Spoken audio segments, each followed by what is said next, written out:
नमस्कार, आप देख रहे हैं 4 PM। मैं हूं आपके साथ सिमरन। इस बुलेटिन में हम बात करेंगे देश और दुनिया की तमाम बड़ी खबरों की, लेकिन उससे पहले एक नजर आज की मुख्य सुर्खियों पर।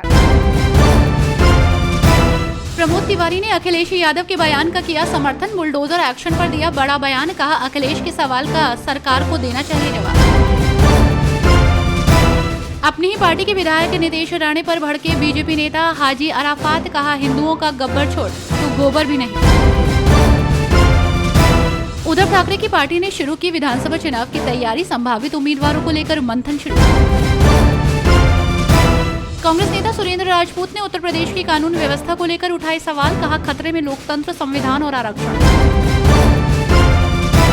राजद नेता शक्ति सिंह यादव का बड़ा बयान, कहा राज्यों को केंद्र शासित प्रदेशों में बदलना लोकतांत्रिक तरीका नहीं। प्रमोद तिवारी ने अखिलेश यादव के बयान का समर्थन करते हुए कहा कि अखिलेश यादव पूर्व मुख्यमंत्री हैं, सरकार को उनके सवालों का जवाब देना चाहिए। उत्तर प्रदेश में इस समय बुलडोजर एक्शन को लेकर सियासत जारी है। सपा प्रमुख अखिलेश यादव और सीएम योगी के बीच जुबानी जंग लगातार जारी है। इस बीच अब इस मामले पर कांग्रेस के राज्यसभा सांसद प्रमोद तिवारी का कहना है कि अखिलेश यादव पूर्व मुख्यमंत्री हैं और उन्होंने जो सवाल उठाए हैं उसका जवाब सरकार को देना चाहिए। स्थिति स्पष्ट होनी चाहिए। उत्तर प्रदेश में बुलडोजर का जो दुरुपयोग हुआ है, सुप्रीम कोर्ट ने उसका संज्ञान लिया है। बुलडोजर तभी चल सकता है जब कोर्ट का आदेश हो। आगामी विधानसभा चुनावों को लेकर महाराष्ट्र में सियासी पारा हाई है, जिसको लेकर संजय राउत ने बड़ा बयान देते हुए कहा कि ये तय है कि एनडीए को बहुमत मिल रहा है। आगामी विधानसभा चुनावों को लेकर महाराष्ट्र में सियासी पारा हाई चल रहा है। सत्ताधारी गठबंधन महायुति और विपक्षी गठबंधन महाविकास अघाड़ी दोनों ही अपनी अपनी तैयारियों में लगे हुए हैं, तो वहीं दोनों ही गठबंधनों में सीट शेयरिंग को लेकर अब माथापच्ची शुरू हो गई है। इस बीच शिवसेना यूबीटी नेता संजय राउत का कहना है कि जनता के मन में जो चेहरा है, जनता उसे ही मुख्यमंत्री बनाएगी। कौन कितनी सीटें जीत रहा है ये बाद में तय होगा, लेकिन ये तय है कि एनडीए को बहुमत मिल रहा है। हमारा पहला काम है इस भ्रष्ट सरकार को हटाना, उसके बाद हम मुख्यमंत्री के चेहरे पर कभी भी चर्चा कर सकते हैं। समाजवादी पार्टी के अध्यक्ष अखिलेश यादव ने सुल्तानपुर में डकैती के आरोपी मंगेश यादव के पुलिस इनकाउंटर पर सवाल उठाते हुए इसे नकली इनकाउंटर बताया और कहा कि ये एक जाति विशेष के लिए किया गया है। समाजवादी पार्टी के अध्यक्ष अखिलेश यादव ने सुल्तानपुर में डकैती के आरोपी मंगेश यादव के पुलिस एनकाउंटर पर सवाल उठाते हुए इसे नकली एनकाउंटर बताया। सपा अध्यक्ष ने एक्स पर लिखा कि लगता है सुल्तानपुर की डकैती में शामिल लोगों से सत्ता पक्ष का गहरा संपर्क है, इसलिए तो नकली एनकाउंटर से पहले मुख्य आरोपी से संपर्क साधकर सरेंडर करा दिया गया और अन्य सपक्षीय लोगों के पैरों पर सिर्फ दिखावटी गोली मारी गई और जाति देखकर जान ले ली गई। और उन्होंने आगे कहा कि जब मुख्य आरोपी ने सरेंडर कर दिया है तो लूट का सारा माल भी पूरा वापस होना चाहिए और सरकार को मुआवजा अलग से देना चाहिए, क्योंकि ऐसी घटनाओं का जो मानसिक आघात होता है उससे उबरने में समय लगता है, जिससे व्यापार की हानि होती है, जिसकी क्षतिपूर्ति सरकार करे। भाजपा नेता और मुलायम सिंह यादव की बहू अपर्णा यादव इस समय बीजेपी से नाराज चल रही हैं और जल्द ही घर वापसी कर सकती हैं। भाजपा नेता और मुलायम सिंह यादव की बहू अपर्णा यादव को एक दिन पहले ही योगी सरकार ने महिला आयोग में अहम जिम्मेदारी दी। अपर्णा को महिला आयोग का उपाध्यक्ष बनाया गया, लेकिन अब ऐसी चर्चाएं हैं कि अपर्णा खुद को मिले इस पद से नाखुश हैं और वो फिर से समाजवादी पार्टी में वापसी कर सकती हैं। इन कयासों को और हवा तब मिली जब महिला आयोग में उपाध्यक्ष का पद मिलने के बाद अपर्णा सपा के दिग्गज और चाचा शिवपाल सिंह यादव से मिलने और उनका आशीर्वाद लेने पहुंच गई। इसके बाद ये कयास लगाए जा रहे हैं कि अपर्णा फिर से सपा में वापसी की फिराक में है। सूत्रों का दावा है कि अपर्णा महिला आयोग की उपाध्यक्ष की जिम्मेदारी संभालने को तैयार नहीं है।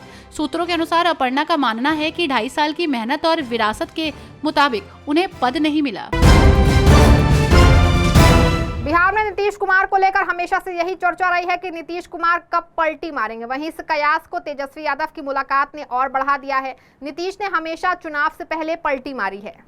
बिहार की सियासत में 7 महीने बाद फिर से वही सवाल है, क्या नीतीश कुमार पलटी मारेंगे? पहले जेडीयू प्रवक्ता केसी त्यागी की रुखसती और फिर नीतीश की तेजस्वी यादव से मुलाकात ने इस सवाल को और मजबूत कर दिया। मुलाकात की कहानी भले कुछ और ही बता रही हो, लेकिन 2022 में भी नीतीश कुमार ने ऐसे ही पलटी मारी थी। उस समय नीतीश और तेजस्वी जाति आधारित सर्वे को लेकर एक दूसरे से मिले थे और फिर बात अपनी आगे बढ़ गई कि नीतीश ने भारतीय जनता पार्टी का दामन छोड़ दिया। आपको बता दें कि पिछले 10 साल में नीतीश कुमार 5 बार पलटी मार चुके हैं। हर बार पलटी या तो लोकसभा चुनाव से पहले या विधानसभा चुनाव से पहले मारते हैं।